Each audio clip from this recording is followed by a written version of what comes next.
The court of Emperor Chandravarma of Chitragupta city was full of people. All the ministers were hailing Maharaj. Hail to the Supreme King Chandravarma! Hail to the Supreme King Chandravarma! Commander, let's start the work of the upper parliament soon. Yes, sir. Your Majesty! Your Majesty! Majesty! Greetings! Two women have come outside. They are fighting with each other. They also have a small child in their hand. Go, bring them inside. The soldier walks out and brings two women inside. This baby is mine. No, it's mine. It's mine. You want to steal my baby? No, you are lying. You liar. This baby is mine. Hey, both of you, keep your mouth shut and tell me the truth right now. Whose child is this? It's mine, my lord. No, sir. This child is mine. This woman is a liar. She stole my child from my house. I want my baby. You have stolen the baby. Then the king asked his smartest minister. Listen, Chaturdas. Can you tell whose child is this? I want to know. Yes, Your Highness. I'll tell you right now.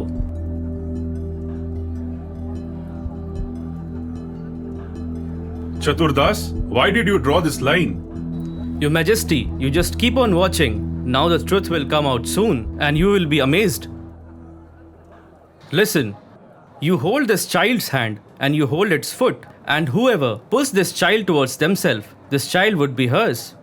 Both the women started This baby pulling the is child mine. vigorously No, it's towards mine. themselves. It's mine. No! The child started crying. Then one woman left the child and the other woman pulled the child towards herself. Huh? Her Highness, I am the real mother of this child. Yes, this child is yours. Am I right, Chaturdas? No, sir. This child is not hers. This child is of this crying woman. How is it so, Chaturdas? Your Highness, the one who felt the pain of her child is the real mother, Your Highness. The king gives the child to her real mother and puts that deceitful woman in the prison. Once there was a man named John who used to live in a village named Belmont. He lived with his wife Mary and his daughter Alicia. John used to work on a farm nearby. After working in the afternoon, the workers at the farm used to sit at a nearby place to eat their lunch together. "Oh John, what did you bring for lunch today?" "I brought paranthas. What did you bring?" "I brought chapati and vegetables. Brother, the paranthas from your house are very delicious. I always want to eat them." "You can eat them if you like, Brother Richard. I will eat your lunch." Richard and John finish their work and then go back to their homes. After coming back from work, John says to Mary, "Hey Mary, your paranthas are really delicious. Everyone loves them." Really? That night there was a robbery at the farm owner's house. The next day, John and everyone else get together at the farm owner's house. Since all the money and jewelry was stolen, the farm owner did not have any money left. Because of this, he could not pay wages to all the workers. "Brothers, because of the robbery, I cannot pay you your monthly wages. You can stop coming to my farms from now." "Sir, please don't do this to us." "John, if you work at my farms, then I would have to give you something, but I don't have anything left." "Yes, sir, whatever is suitable to you. Now you can go. If I will need you, I will call you all." "Yes, sir." All the farm workers go back to their homes. Some of them found work at other farms, but John could not find any work. Many days passed and John was still at home. What should be done so that we can pay for our household expenses?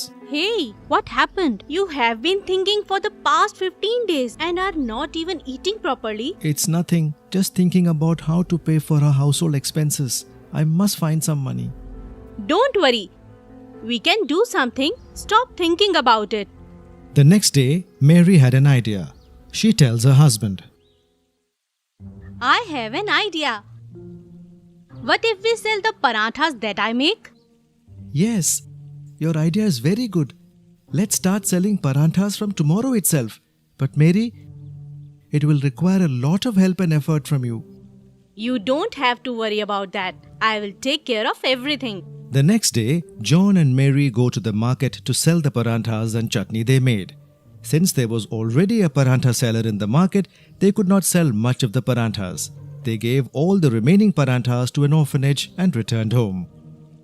Nobody is buying our parathas. What should we do now? What will happen if you think like this? Today was the first day only, and you are disappointed. Be patient. Those who try never give up. The next day, she prepares the parathas early, and John and Mary go to their shop to sell them again. Some of the parathas were made at home and the rest of them were made fresh there only. The fragrance of her parathas attracted a lot of people and there was a crowd. How many parathas would you like, sir? John, give me 10 parathas with lots of butter. Yes, sir, I will add a lot of butter. Their parathas were now loved by a lot of people. Slowly their business started growing. Now their shop was so crowded that their parathas started falling short. People were mad about their parathas. One day the richest man of their village, Vincent, came to their shop and told John, John, I have some work. Will you do it? Yes, I will do it. Tell, what is it? Tomorrow is my son's birthday. As you know, there is a feast every year for the whole village. I am thinking if you could make parathas for this birthday party. We will do it, sir. You don't have to worry about it. Can we do it, Mary? Yes, we can do it. That day, John and Mary went back to their homes and started thinking. How can we make so many parathas? I was thinking the same. If we cannot complete the order, our name and Vincent's reputation will be hurt. We have to fulfill the promise we made. Yes, but how can we make parathas for the whole village? Let's go to sleep and see to it in the morning. Then suddenly their house was filled with a lot of light. Both of them were scared to see the light. Who is this? Where is all the light coming from? Who is it? Show yourself. A shape formed in that light and stood in front of them. They were even more scared now. Then they heard a sound from the shape. Don't be scared, John and Mary. I am God. I am here to help you. John and Mary joined their hands and said, Oh God, we are lucky that we got to see you. We are blessed that you came to our home. John, ask for what you want. I am very happy with both of you. God, we have everything we wish for, but we are worried about how we are going to fulfill tomorrow's order. I am really happy to see both of your pure intentions. Take this magical paratha. You will get whatever you ask from it. Mary and John thank the God, and God disappears before giving the magical paratha in John's hands. Mary, we will cook food from this paratha tomorrow. Yes, we will do this only. John and Mary go to the birthday party tomorrow morning. John tells the magical paratha, Oh magical paratha, make 2000 parathas for me now. Suddenly, 2000 parathas appear because of the magical paratha. The fragrance was so good that everyone ate them happily. Vincent's guests were very happy with the parathas.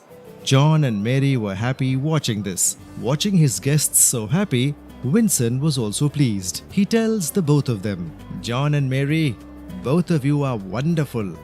Everyone here loved the food. Here is your money. Thank you, sir. We are really happy that you trusted us with it. We will always be grateful to you. Thank you, Mr. Vincent. John and Mary happily returned home and thanked the God. They started selling different types of parathas at their shop. They were very successful because of that magical paratha. They were known as paratha maker John and Mary throughout the village. There was a man named Bhola who lived in a village. He sold coconut water on the streets every day to make his ends meet. Take fresh coconut. Take fresh coconut water.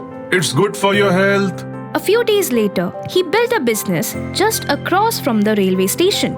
People who came for morning or evening walk would buy a coconut from him.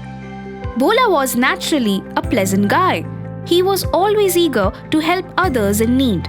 He came across Ramu, who used to sell toys.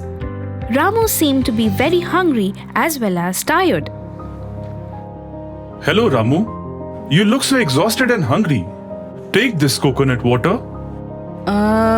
But I'm short on cash. Haha, when did I ask for money? Take it. When my toys are sold, I will return all your money.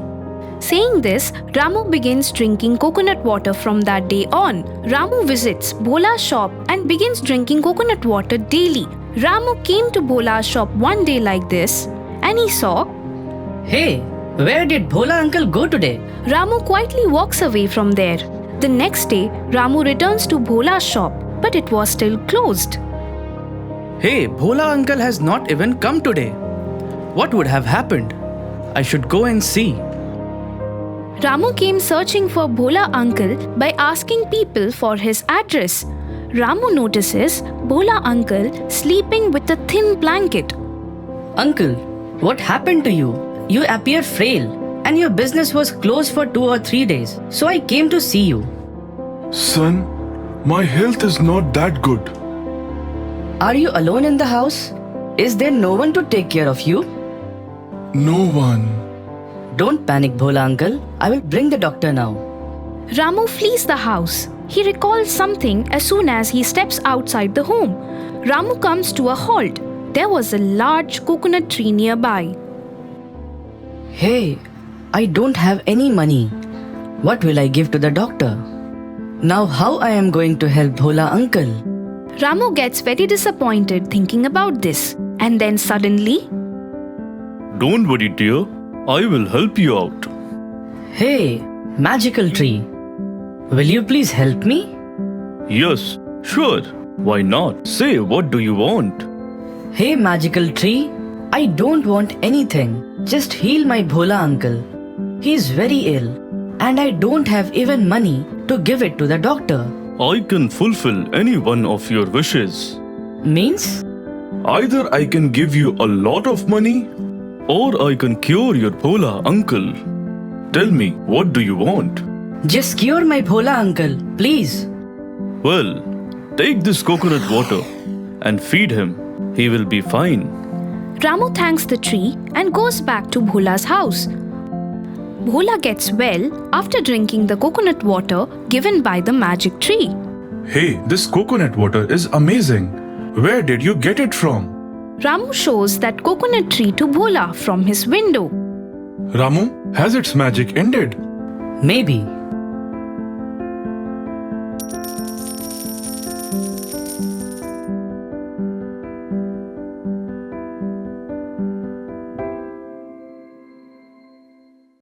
Long time ago, Lord Indra was talking to his angels while sitting in his Indralok. He was listening to their talks. Then Lord Indra saw two angels standing at the back. Lord Indra asked them, What happened? Why are you so sad and worried? Hey Lord Indra, we have been searching for a person for some days who is good-natured and worries more about others than himself.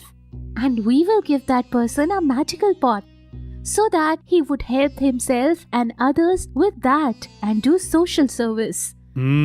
Okay then. You will have to find that good-natured person for yourself. If you work really hard, maybe you will find that person very soon. Yes, Lord Indra, we will go to earth and start looking for that good-natured person from today. Now both the angels disguised in human form and started roaming on the earth. Both of them started analyzing the behavior of every person who crossed. But both of them could not find any person who could be actual fit to have that magical pot. Both of them got tired and sat by a riverside.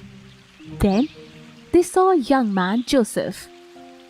Joseph was helping old people cross the river by making them sit on his horse. Both the angels got impressed by Joseph and started thinking whether he was the right person for their magic pot or not. But to be sure, they wanted to test Joseph. This boy looks good-natured to me, but we cannot trust him so soon. We should test him. Yes, sure. We should test him whether he is actually a good person or not. Let's see. Both the angels disguised as old women and sat on Joseph's way. Joseph came there riding on his horse and saw that two old women were tired and were sitting there. He went near them and offered water to drink and asked them, Hey grandmother, what are you all doing in this dense forest? Do you have to go on a long journey? Can I help you? If you wish, I can take you to reach the nearby village on my horse. Hey son, we have to travel many miles so that we can see our children for the last time.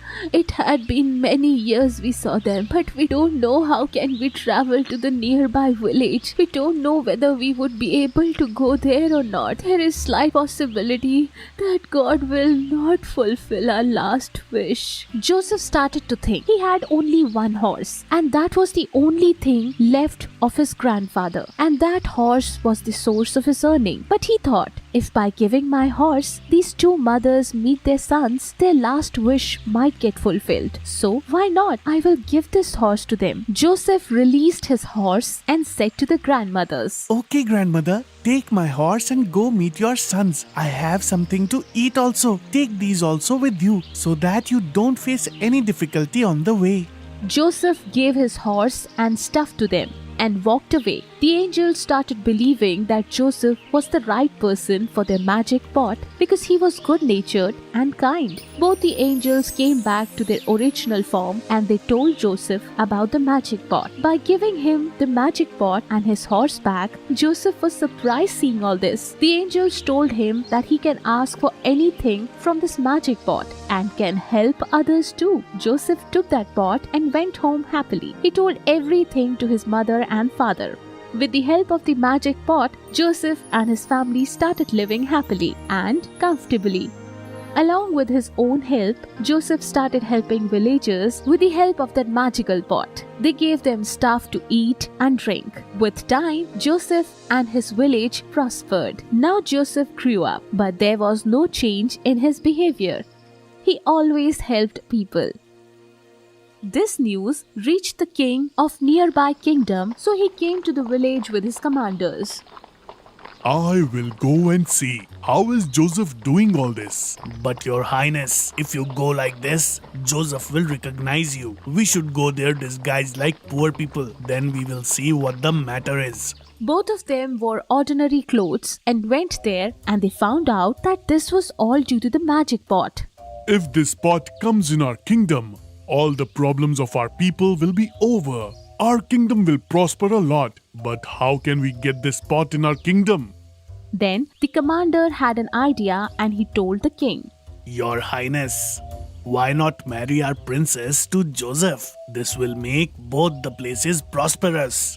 Commander, you have given a great idea.